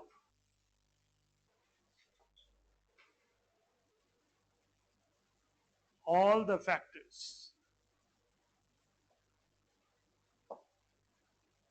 यही सबसे बड़ा चैलेंज है स्टूडेंट के लिए। राइट, तो हम एक पर्टिकुलर क्राइटेरिया को लेकर चलते हैं तो कोई चीज सही कोई चीज गलत हो जाती है। इसलिए आपको सबसे पहले वो ऑर्डर समझना होगा जो मैं समझाऊंगा, इफ एंड बट लगाए बिना। पहले अपने अंदर वो मैच्योरिटी लाएंगे कि हम उसे समझ पाए, क्योंकि हमें साइमल्टेनियसली रेडियस भी देखना है, साइमल्टेनियसली फोर्स ऑफ अट्रैक्शन भी देखनी है, साइमल्टेनियसली स्क्रीनिंग और पेनिट्रेशन भी देखनी है, और कई जगह हाफ फील्ड और फुली फील्ड स्टेबिलिटीज देखनी है। सो पांचों फैक्टर का कॉम्बिनेशन लगेगा। डाउन द ग्रुप हमें कोई दिक्कत नहीं आती क्योंकि कॉन्फ़िगरेशन सेम है, दिक्कत आती है left to right. Down the group ionization energy decreases as atomic radius increases, nuclear force of attraction decreases.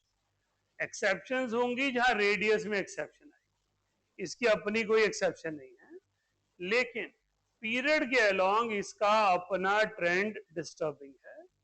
और सबसे ज्यादा क्वेश्चन सिर्फ सेकंड पीरियड पे पूछे जाते हैं, तो उसी को हम अभी डिस्कस करने हैं। लिखिए trend of ionization energy, trend of ionization energy in second period।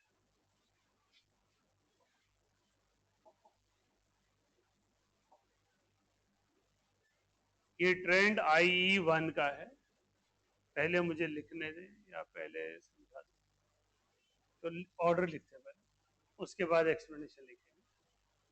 पहले स्क्रीन पे ध्यान दें, lithium, beryllium, boron, carbon, nitrogen, oxygen, fluorine.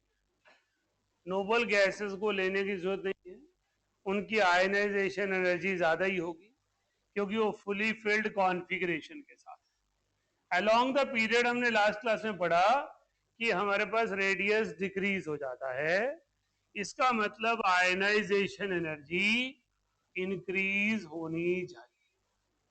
लेकिन आयनाइजेशन एनर्जी में एक्सेप्शन आती है, एनोमली आती है, जब मैं नाइट्रोजन से ऑक्सीजन की तरफ जाता हूं या मैं बेरिलियम से बोरॉन की तरफ जाता हूं। उसकी वजह कॉन्फ़िगरेशन है। ये 2s1 है, ये 2s2 है, ये 2s2 2p1 है, ये 2s2 2p2 है, ये 2s2 2p3, 2s2 2p4 and 2s2 2p5। अभी यहां देखिए क्या देखने को मिला मुझे, 2s2 फुली फिल्ड एस, तो इसकी आयनाइजेशन एनर्जी नेक्स्ट वाले से ज्यादा होगी। यहां पी को स्क्रीन कौन कर रहा है, एस, एस स्क्रीन ज्यादा करेगा तो पी की आयनाइजेशन एनर्जी कम हो गई। यहां क्या है, हाफ फील्ड स्टेबिलिटी 2p3, तो आयनाइजेशन एनर्जी ज्यादा हो गई, जबकि रेडियस ऑक्सीजन का छोटा था, आयनाइजेशन एनर्जी ज्यादा होनी चाहिए। और ठहर जाओ, बाद में लिख लेना, प्रियांशु जी कहां जा रहे हैं। हमारे पास अगर मैं कॉन्फ़िगरेशन को क्राइटेरिया बना देता हूं तो मुझे लगता है इसकी तो सबसे ज्यादा होनी चाहिए, पर फ्लोरीन फिर आगे है। तो जब हम इसका कलेक्टिव ट्रेंड बनाते हैं सब कुछ मिला के, तो lithium, boron, beryllium, carbon, nitrogen, sorry, oxygen, nitrogen, fluorine आता है, राइट। तो हमारे पास ये ऑर्डर बन जाता है। तो जब मैं आयनाइजेशन एनर्जी का ऑर्डर देख रहा हूं तो एनोमली अपीयर हो रही है। एग्जाम में ये क्वेश्चन आपको ग्राफिकली भी पूछा जा सकता है। सबसे कम आयनाइजेशन एनर्जी लिथियम की, फिर बेरिलियम की, फिर बोरॉन की, फिर कार्बन, फिर नाइट्रोजन, फिर ऑक्सीजन, फिर राइट। सो मेरे पास ionization energy versus Z, so we have lithium, beryllium, boron, carbon, nitrogen, oxygen, fluorine. तो हमारे पास आयनाइजेशन एनर्जी का ट्रेंड इररेगुलर है। तो हम एक रेगुलर पैटर्न नहीं बना पा रहे due to the combination of factors. Note कीजिए, पहले लिख दें फिर समझाता हूं।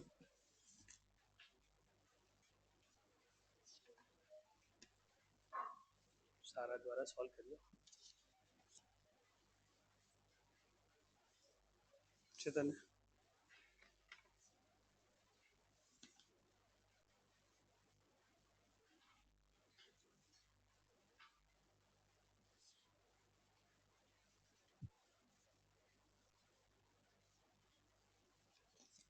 ठीक है, पहले से बेटर है। गुड भाई, जैन को दियो, बहुत बढ़िया है, 16 नंबर है, गुड वर्क।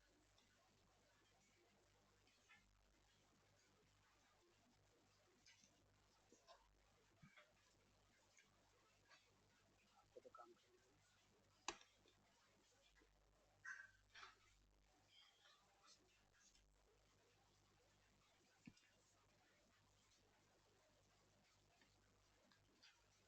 तेरा तो खाली के ऊपर है।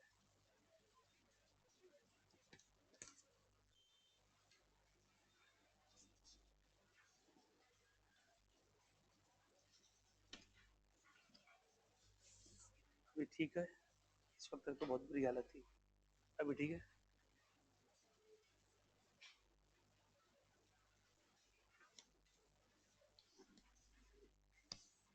आगे इसको दियो।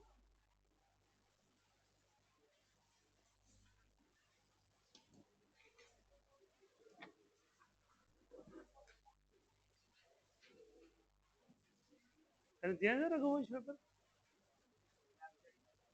तेरा तो मैं चेक नहीं किया अभी, वो किसी और बैग में रख के भूल गया।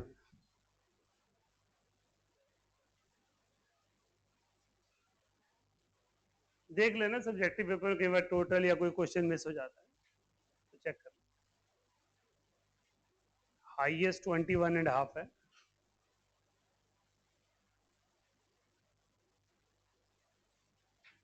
21 आर्ट्स हाफ से ऊपर तो नहीं किसी के, ओमिका के हैं 21.5।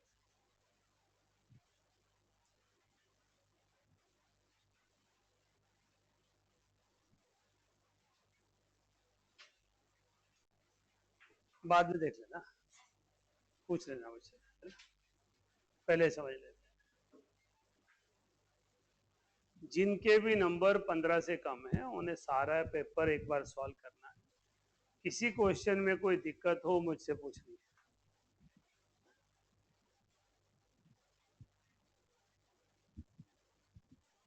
चैतन्य क्या पूछ रहा है, वो क्या करेगा पूछ के, रहने दे, तेरे नंबर ठीक है, देख ले पेपर तेरे पास है, और तो पूछ रहा आपने देखी नहीं।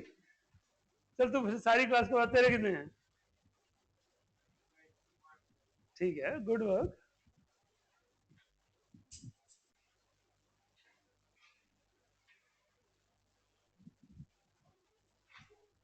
वैसे पेपर चेक करते हुए मुझे मोटिवेशन तो मिली थी, पहला पेपर मैंने अर्शिया का चेक किया, मैं ऐसे तो कुछ गड़बड़ की हो पहले सोच रहा था मैं, पर paper was so beautiful, 20 out of the 23।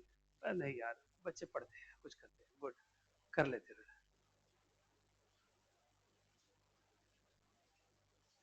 हाँ जी, वापस आए यहाँ पर। तो हमारे पास कॉन्फ़िगरेशन में और रेडियस में स्क्रीनिंग में सब चीजों का कॉम्बिनेशन लगाना, हम सिंगल फैक्टर के बेस पर आयनाइजेशन एनर्जी ट्रेंड एक्सप्लेन नहीं कर सकते, राइट। ग्राफ बनाते हुए ध्यान रखिएगा आपकी नोटबुक में, क्योंकि अलग एंगल से देख रहे होते हैं ना, तो बेरिलियम की एनर्जी, बोरॉन की एनर्जी लिथियम से ऊपर होनी चाहिए, नीचे ना गया हो ग्राफ आपका, है ना। इस तरह ऑक्सीजन की वैल्यू कार्बन से ऊपर होनी चाहिए, नीचे नहीं होनी चाहिए। कई बार देखते हुए हमें पता चलता है, ऐसी जिगजैग ड्राइंग बना देते हैं हम, राइट।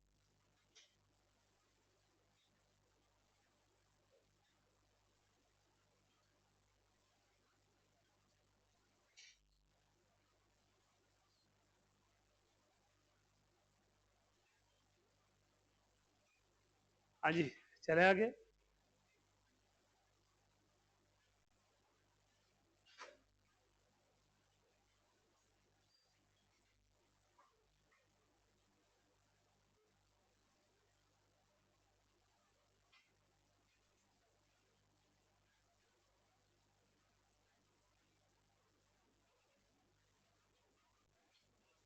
लिखिए,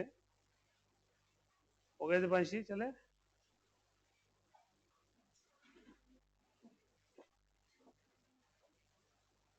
ionization energy of beryllium is more than, इसको IE1 लिखिए बेटा, IE1 of beryllium is more than IE1 of boron, as beryllium has fully filled s orbital which has higher penetration power.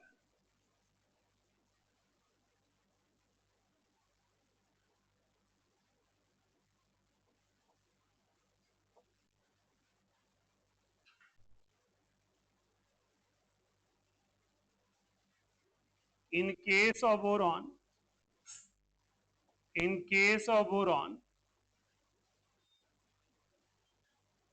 one electron has to be removed from p subshell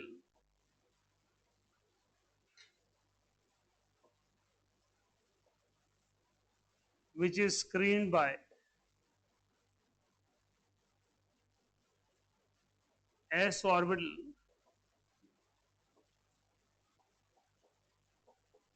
so it is easy to remove.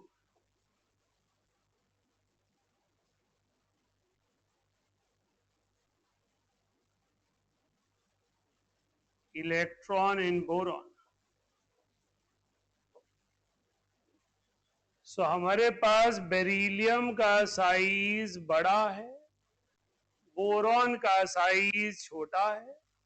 हम उम्मीद कर रहे हैं कि boron की ionization energy ज्यादा होगी, beryllium की आयनाइजेशन एनर्जी कम होगी. लेकिन जब हमने एक्चुअल ट्रेंड स्टडी किया तो कुछ और ही अपीयर हुआ.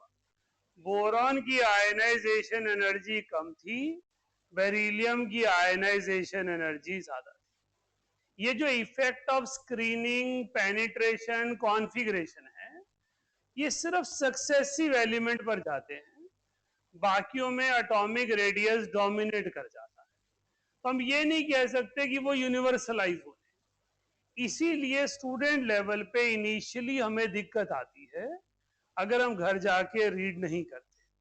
राइट, हमें लगता है कि अगर स्क्रीनिंग इतनी इंपॉर्टेंट है तो सबसे ज्यादा हो जाए, लेकिन एक्चुअली ऐसा नहीं है, क्योंकि हमें रेडियस के फैक्टर को साथ लेकर चलना है.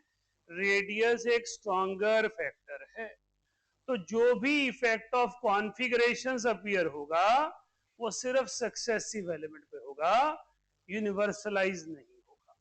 आप ये नहीं कह सकते कि बेरिलियम के पास फुली फिल्ड स्टेबिलिटी है तो सभी से ज्यादा हो जाए. राइट, लिखिए आगे. IE1 of nitrogen, IE1 of nitrogen is more than IE1 of oxygen due to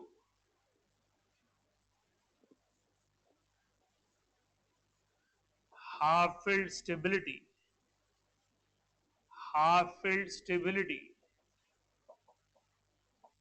in nitrogen. Nitrogen में हाफ फील्ड स्टेबिलिटी है, इसलिए नाइट्रोजन की IE1 ऑक्सीजन की IE1 से ज्यादा है. क्लियर है? तो आयनाइजेशन एनर्जी के ट्रेंड में कॉन्फ़िगरेशन का इंपॉर्टेंट रोल है. लिखिए आगे.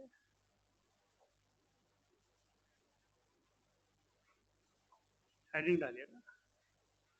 Trend of IE2 in second period.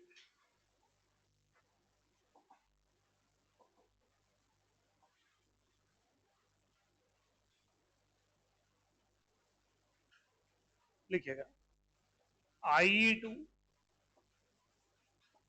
of every element is more than its IE1,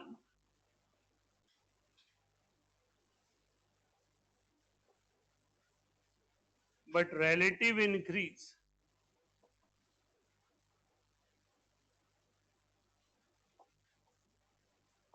depends upon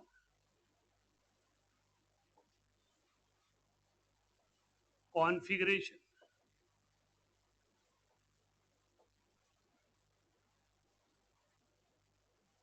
इसलिए बच्चों से यहां गड़बड़ होती है. IE2 is always greater than IE1 for any element. लेकिन जब मैं रिलेटिव बात करूंगा बेरिलियम और बोरॉन की, लिथियम और बेरिलियम की, तो सेम ऑर्डर नहीं आएगा. अभी मेरे पास एलिमेंट है lithium, beryllium, boron, carbon, nitrogen, oxygen, fluorine. इनकी कॉन्फ़िगरेशन है 2s2, sorry 2s1, 2s2, 2s2 2p1, 2s2 2p2, 2s2 2p3, 2s2 2p4 and 2s2 2p5. जब मैं IE2 की बात करूंगा तो मैं आयन की बात करूंगा. जब मैं IE2 की बात करूंगा तो मैं आयन की बात करूंगा. तो ध्यान दीजिए जरा कॉन्फ़िगरेशन पे. जब आयन बन गए तो क्या हो गया. अब लिथियम की कॉन्फ़िगरेशन क्या होगी बोलिए. What is the configuration? 1s2. Beryllium क्या होगा? 1s2, 2s1. boron will be 2s2, 2s2 2p1, 2s2 2p2, 2s2 2p3, 2s2 2p4. क्या कॉन्फ़िगरेशन लिख के कुछ लग रहा है कि नहीं? ये तो कुछ गड़बड़ हो जाएगी. क्या होगा अब बोरॉन के पास S की फुली फिल्ड स्टेबिलिटी आ गई. बेरिलियम की IE1 ज्यादा थी, बोरॉन की IE2 ज्यादा है. नाइट्रोजन वाली कॉन्फ़िगरेशन अब किसने ले ली? ऑक्सीजन ने. तो ऑक्सीजन की IE2 ज्यादा हो गई. सो हमारे पास ट्रेंड में क्या देखने को मिलेगा? जब मैं IE2 का अरेंजमेंट लिखूंगा, सो IE2 सबसे पीछे होगा बेरिलियम, उससे आगे होगा कार्बन, उससे आगे होगा बोरॉन, उससे आगे होगा नाइट्रोजन, फिर फ्लोरीन, फिर ऑक्सीजन और फिर जाकर होगा. मतलब जो रेस में सबसे पीछे था, एक इलेक्ट्रॉन लूज करके सबसे आगे चला गया. राइट. अब आप अपनी नोटबुक पे जो ट्रेंड लिखा हुआ IE1, उसमें बताइए बोरॉन की आयनाइजेशन एनर्जी बेरिलियम और कार्बन से कम है या ज्यादा है? कम है. Boron is less than both beryllium and carbon. Now it is more then both beryllium and carbon. Oxygen की आयनाइजेशन एनर्जी नाइट्रोजन और फ्लोरीन से कम है. अभी क्या है? ज्यादा है. और लिथियम तो सबसे कम है. So after losing one electron, they will acquire stable configuration. जब मैंने IE2 लिख दिया तो मैं चाहे न्यूट्रल लिखूं चाहे कैटायन लिखूं, कोई फर्क नहीं. तो IE2 of beryllium, carbon, boron, nitrogen, fluorine, oxygen, lithium, ये भी लिख सकता हूं और कैटायन भी लिख सकता हूं. लेकिन मुझे समझना है कि IE1 जो थी वो न्यूट्रल एटम से थी, IE2 जो है वो मोनोवेलेंट कैटायन से है. So after losing one electron configuration will be changed. Note.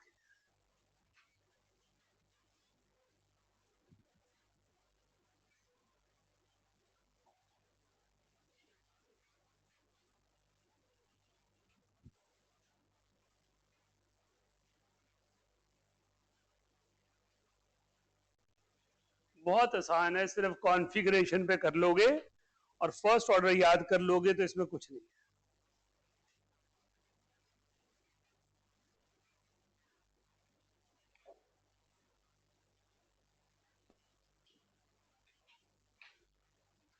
देखिए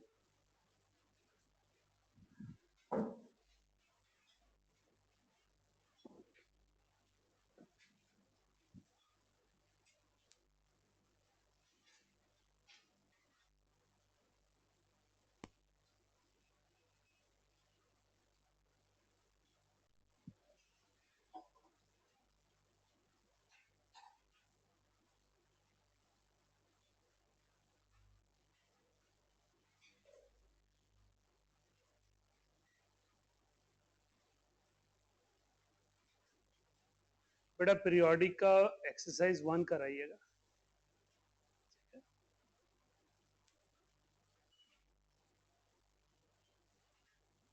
जिनके स्कूल में एग्जाम चल रहे हैं वो थोड़े कराइएगा, जिनके नहीं चल रहे हैं और सिलेबस भी है ही है तो पूरा कराइए। और अगर आप पिक एंड चूज करेंगे तो कोशिश करना जो सबसे मुश्किल लगे वो वाला करके आना, सबसे आसान वाला, ताकि लॉजिक क्लियर हो जाए। इसमें लग रहा है क्या अटपटा सा लिखा है, राइट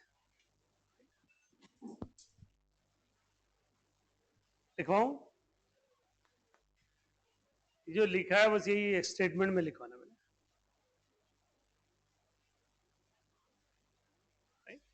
तो हमने यहां पर क्या अंडरस्टैंड किया है कि configuration plays an important role in deciding ionization energy, right? Effect of configuration appears on the successive element. अगर कॉन्फ़िगरेशन से सही चेक करोगे तो आंसर सही आएगा, right? तो आपके पास कॉन्फ़िगरेशन को क्राइटेरिया बनाकर second period of periodic table के आयनाइजेशन एनर्जी के ट्रेंड्स को फॉलो करना है। लिखिए IE2 of lithium, IE2 of lithium is highest in its period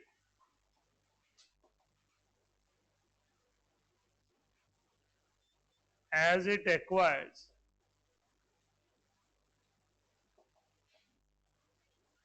stable configuration of helium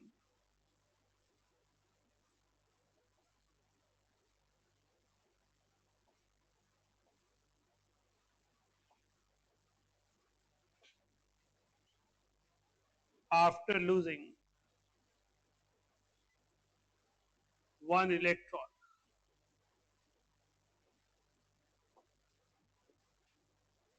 तो IE2 लिथियम की अपने पीरियड में सबसे ज्यादा हो जाती है, क्योंकि एक इलेक्ट्रॉन लूज करने के बाद वो नोबल गैस कॉन्फ़िगरेशन एक्वायर करता है। हीलियम की stable configuration Nobel gas configuration है, एक पूरा शेल ही कम हो जाता है, राइट? आपके पास एक पूरा शेल कम हो गया तो contraction in radius will be very high, as a result ionization energy will be high, right? कुछ ना कुछ चला। नेक्स्ट लिखिए IE1 of boron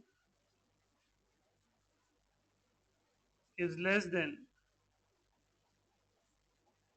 IE1 of beryllium and carbon, but its IE2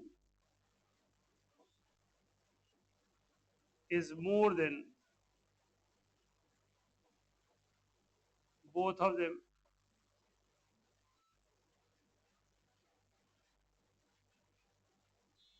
as it acquires stable configuration.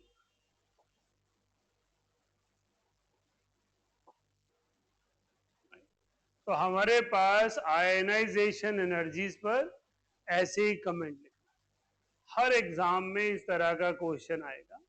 Even NCERT में भी एक question है जिसमें आयनाइजेशन एनर्जी के डाटा पर क्वेश्चन पूछा गया।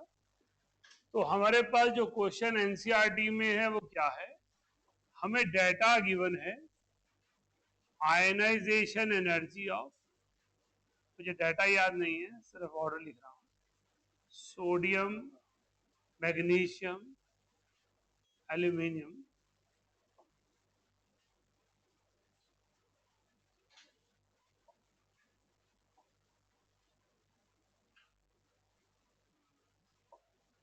and silicon.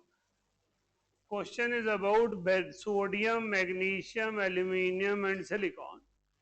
और हमारे पास आयनाइजेशन एनर्जी इसकी पूछी है, इन तीनों की आयनाइजेशन एनर्जी गिवन है, राइट।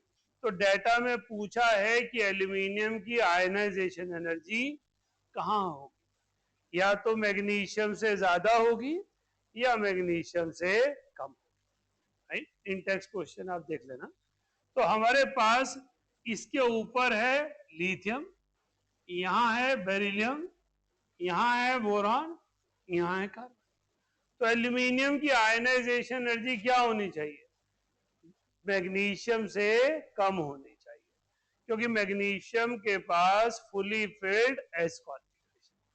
सो हम एक एलिमेंट नहीं पढ़ रहे, एक फैमिली का ट्रेंड पढ़ रहे हैं।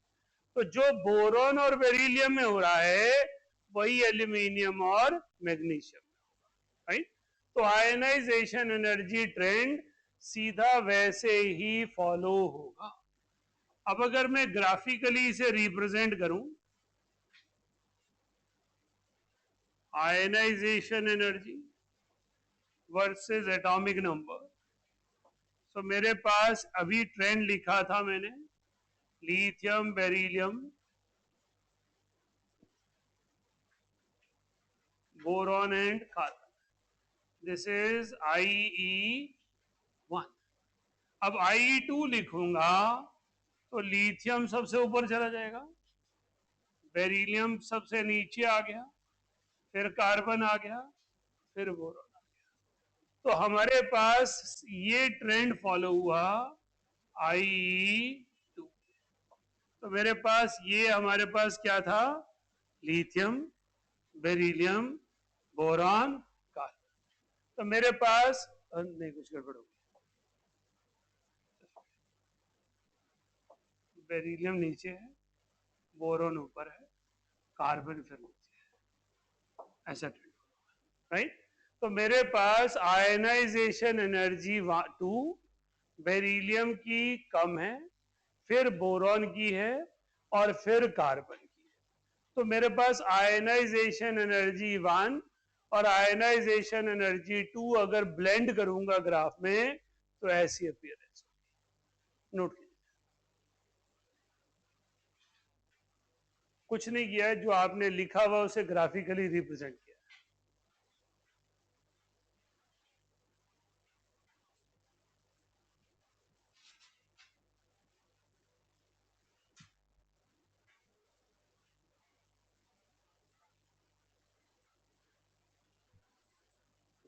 इसके साथ आयनाइजेशन एनर्जी की प्रॉपर्टी खत्म हो जाती है। अगली क्लास में हम इलेक्ट्रॉन गेन एंथैल्पी और इलेक्ट्रोनेगेटिविटी लेंगे।